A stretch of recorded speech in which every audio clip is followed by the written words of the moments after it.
human beings is that we are contradictions. We're contradictions. We're hypocritical. We feel one thing, then we feel another thing. And a lot of times, they're totally opposite of one another.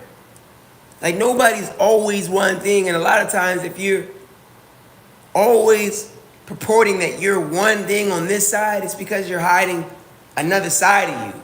And it's not always that we're hiding. It's just that I think a lot of times people don't have a full 360 understanding of who they are.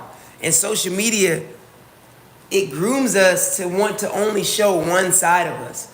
The side of us that we want the world to see so that we become more likable, more acceptable, more mainstream. And it's like, my whole mission in life is to be exactly who the fuck I am, 360, and show people 100% who I am. Because I'd rather people love me and hate me than like me and then not even know how they feel about me. You know what I mean? Like, make a decision. I like to draw the line in the sand.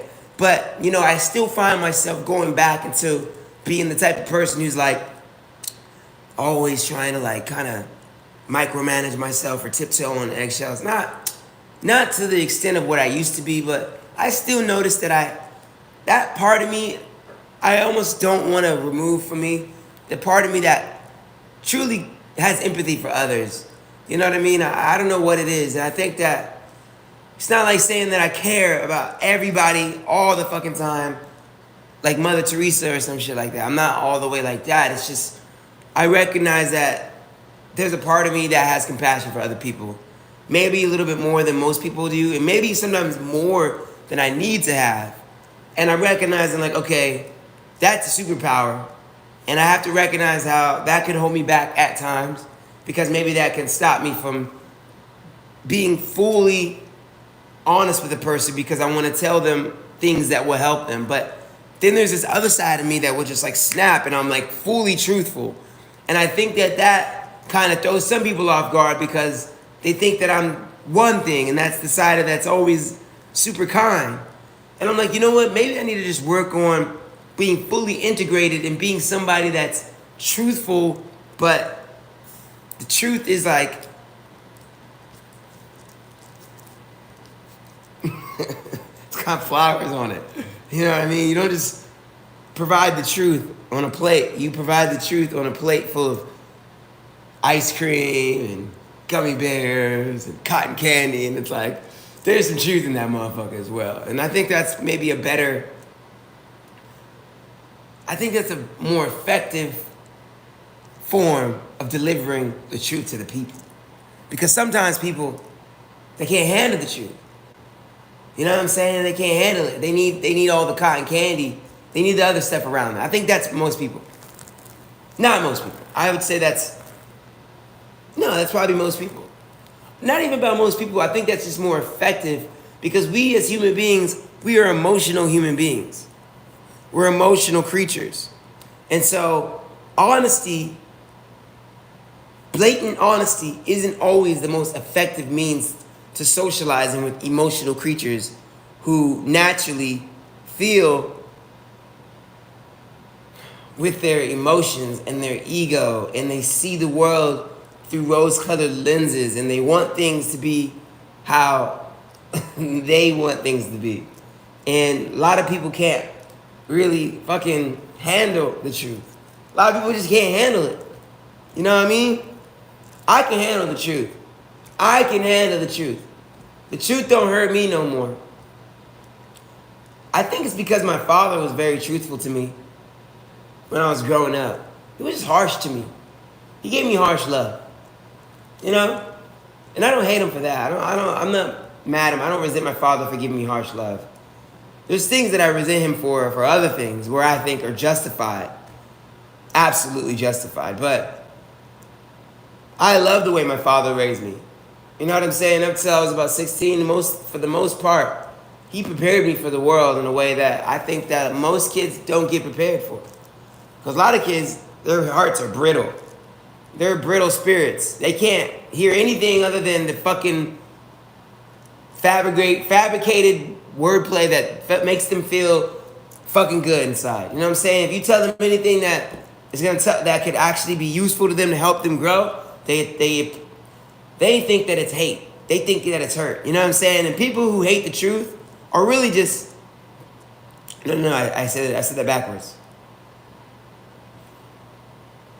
The people who believe that truth is hate are actually people who hate the truth. You know what I'm saying? If you think that every time someone tells you the truth, they're saying hate to you, you really just hate the truth. And it's like, I want the truth, man. I be asking God, can you just give me more truth? I want to know more truth. I want to see more truth. And I recognize that. Sometimes I want the world to be so much more of a kinder place. And it is a very kind place. It's much kinder than we give it credit for. But sometimes I'm like, man, I know we could be better as people. And because I know I can be better as a person. So I know the world can be better. And you know, I can't change the world, I can only change myself. But I recognize there's things about the world that are just the way it is. Maybe it's human nature that maybe people don't really want to take into consideration. Certain things about like how much we are actually self-preserving creatures more than we think we are. Meaning as in, we care about ourselves more than we care about others, more than people actually think. And that most people, and we don't understand to the depths of how much we don't give a fuck about anyone other than ourselves.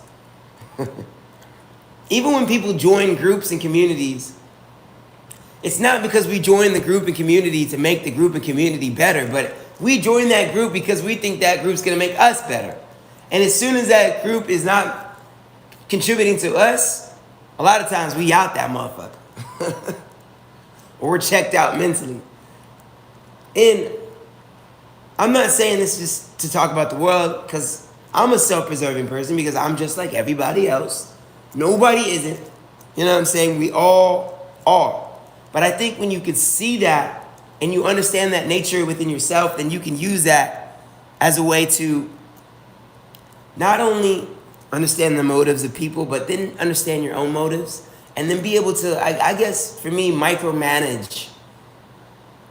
I don't know how to put it another way, but micromanage that side of us. Micromanage the devil. And not the devil in the sense of like being sinful in nature, but being in a way of like micromanaging the part of us that is selfish, is about preservation of self. You know what I'm saying? So that we can have empathy for others, so that we can make selective decisions to actually go out of our way to do kind things for other people. Even if we know deep down in our heart we're doing that kind thing because it's gonna make us feel good. But it's like, yo, if it's a win-win, then it's all a win, right? You know what I mean? Because a lot of times I'll notice myself giving to someone and it's like there's like something, there's a thought in my brain that is saying, you're just doing this because you know that karma is real, or at least you believe that karma is real, and you know God sees it, so you're gonna do this kind thing, and you feel like you're gonna feel good about it. Now, this is not all the time. There's a lot of times where I innately just do kind things, and I don't think like that. But there's times where it's like premeditated kindness, and then I'm like, well, at least it's a win-win. You know what I mean? And at least I'm acknowledging that. A lot of people don't even acknowledge that. They act like they're just fucking doing things out of the kindness of their heart because they don't care about it. It's like, yeah, I give without expecting anything in return, but there's almost like a spiritual component to it where I'm like, you know what? I know I'm doing this because I want that person to be happy and I want to give, but also I know there's karmic energy that's building up. And I'm not going to lie to myself, and I will recognize it when I do, and I acknowledge it. I do acknowledge it. Now, this is not all the time. There's times where, like I said, it just happens innately. And I'm like, oh, I'm just going to do this to be kind to the person. Like, they asked for something, they needed something. Let me help the person. You know what I mean? Like, people need help, man. I know how it feels to need help. So I'm going to help, you know? But there's just times where there's premeditated, conscious giving because we want to receive the karmic energy. Karmic energy is real, man. When you throw things out into the world, it comes back. So I'm absolutely doing my best to be like cognizant to this and like make wise decisions and say things that I know are not going to reap bad fruit. You know what I'm saying? Because I want to make sure that I'm planting good seeds. You know what I'm saying? It's important. It's absolutely important. And I think that the more I study myself, the more I study the realities of the world, I think the more I have a stronger grasp on the concept of duality. The concept of duality. You know what I mean? Like, nothing is absolutely one thing. You know what I'm saying? And nobody's absolutely one thing. And a lot of times, you know, when people portray themselves to be one thing all the way, they're a lot of times hiding the other side to them. That isn't what they're portraying. You know what I mean? Like, maybe right now I'm portraying myself to be a very wise person. But there's times in my life where I've been a complete fool who didn't know anything, who was an absolute idiot. And I can acknowledge that. You know what I'm saying? And yeah, I don't know. I think it's just the duality, the dual nature of humans, the duality, the high and the low, the left and the right, the black and the white, the good and the evil, the loving and the absolute just lack of empathy and care for anyone other than themselves. We are dual. There's duality. And I believe the more you understand your own duality, the own duality within yourself, the more you have control over yourself and the more you can master yourself. And the more you know when you're full of shit. You know what I'm saying? Because a lot of people don't realize how much they're full of shit. And everybody's full of shit, because we shit. So everybody's full of shit. You know what I'm saying? Literally and figuratively. And it's like, you know, the more you recognize that and you can call out your own bullshit before the world calls it out upon yourself, then I believe the more you can walk this world authentically. And I believe that's going to attract more people to you, because people will be like, you know what? This person isn't a fucking phony. They're not a phony. They're not being a fraud. They're not just pretending to be one thing, but hiding the other side of them, because nobody's one thing. And this is why when I meet people who are super innocent with their demeanor, I know they're full of shit. I know they're full of shit, because nobody's fully innocent. Nobody is. Even children, when they're like being innocent, a lot of times children are incredibly strategic in their manipulation tactics. And you can kind of see it from afar. They're trying to one-up you. Kids are fucking incredibly strategic.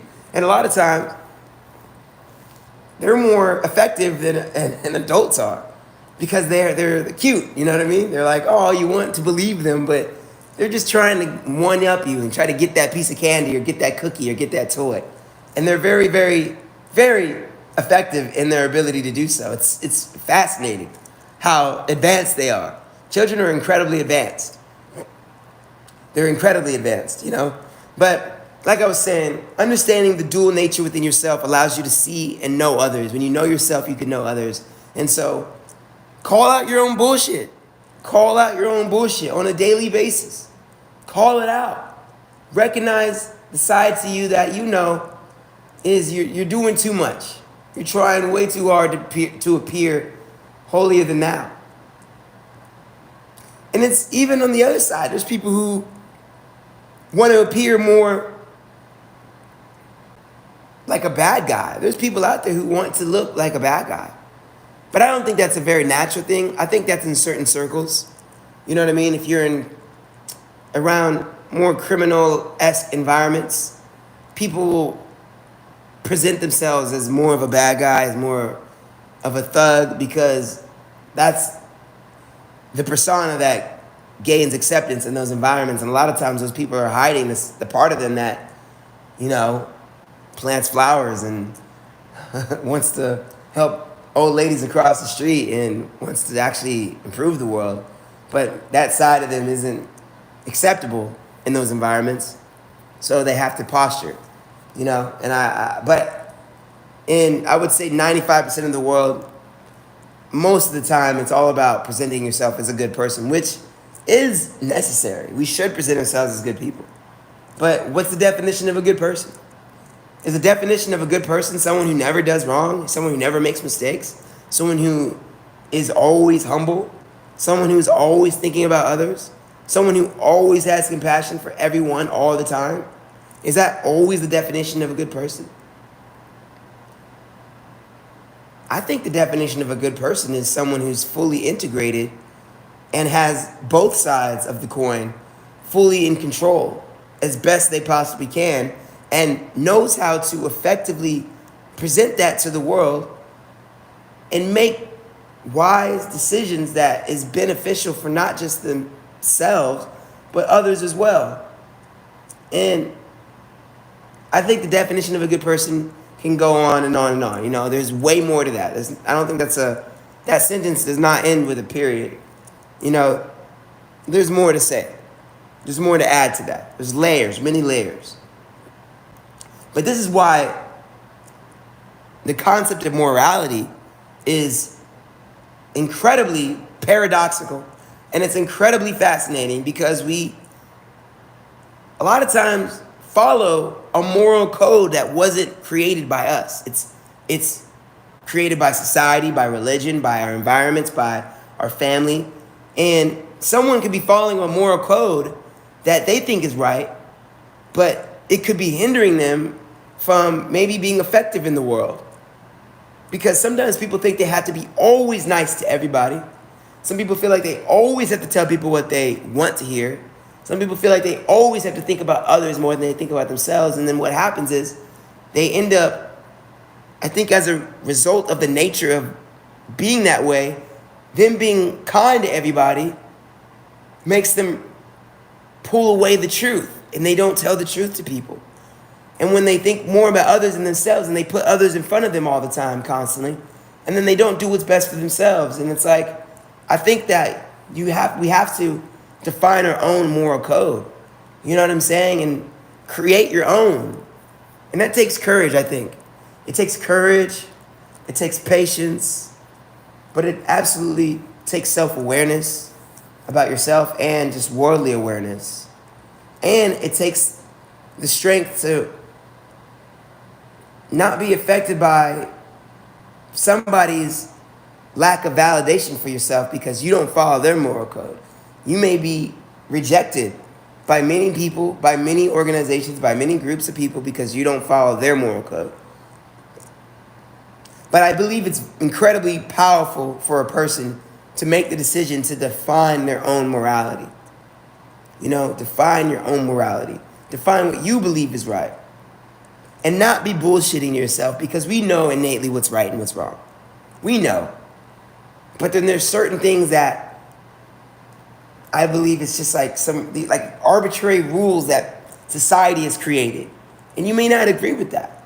Like, I don't agree with the idea of being humble all the time. I don't believe in that. You know what I'm saying?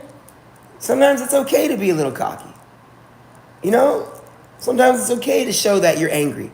Justifiable anger is absolutely justified. You know what I'm saying? Because it takes courage to show that you're angry and that you disapprove of something. To pretend that you're not angry and happy all the time, a lot of times it's cowardice because you're afraid to show that emotion. You know, a lot of people follow moral codes that could be prohibiting them from being their best self. And I believe the best self is the most authentic version of them, in control, and the most effective to create win-win scenarios for self and for an abundance of people. And there's no period to that, because I can add to that, or I could possibly go back and delete some things later on. So if anybody watches this and says, see, he said that, and then years later, he said this, he disagreed with himself. It's like, yes, I grew. I don't see things the same way. And a lot of times when I'm doing these live streams, they're almost documentations to where my mind is at in the given present moment. And so I may be different tomorrow. I may be thinking different a week from now, you know, because I grow and I gain new perspectives. And I believe that a lot of people don't do that. They stay the same. It's like, dude, nobody stays the same forever. And because nothing stays the same forever. You know, if you think you're staying the same, you're not. You're probably regressing. If you're not actively choosing to progress every day, you're regressing. So we have to make a conscious decision to evolve as best we possibly can, because if not, you're devolving. You're de-evolving. De-evolution. Do I know anything? I don't know anything. No, I do know things. But I know there's things that I don't know. And I know that there's things that I don't know that I don't know. You know what I mean? It's been a pleasure. To anyone who's watched and listened, thankful for having your time. Thankful that you gave me your time. It's been a pleasure. And you know what? I'm looking forward to the next live because there will be another one. Peace.